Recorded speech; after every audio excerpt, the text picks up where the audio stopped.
I used to do work organizing around anti-racism here on the North Side. And I was impassioned by learning about the inequities that we experience and that we face every day. At the same time, on a parallel path, I was doing this documentary that I thought on what it was like for a low-income woman to go through pregnancy during welfare reform under Clinton. I was being informed by my reproductive justice background and my passion for women's health, a newfound understanding of birth and what was happening in birth, and also community organizing and the impact of structural racism and economics and everything on people's lived experiences. During that time, I'm also learning about Black maternal mortality, Black maternal health outcomes, Black infant outcomes. So I'm learning about all this and also realizing that birth is this amazing transformative experience.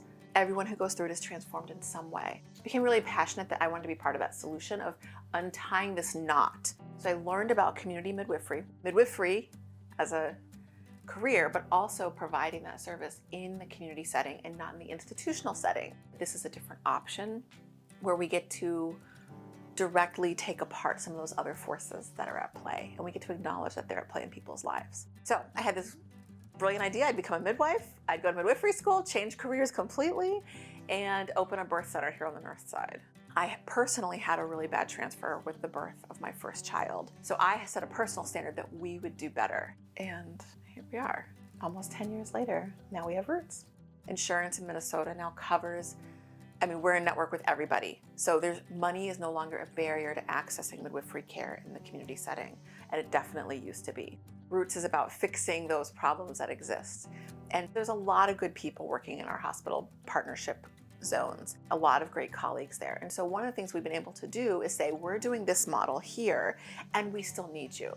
So we've built some really amazing bridges with our institutional partners. We got to know our medical directors, we got to know the nursing staff, we got to know the EMS staff, and over years, we have a smooth integration from the community setting to the institutional setting so that when people need that higher level of care, there's no barriers to accessing it. Additionally, when people do access it, they're not experiencing the same negative outcomes that they might have before.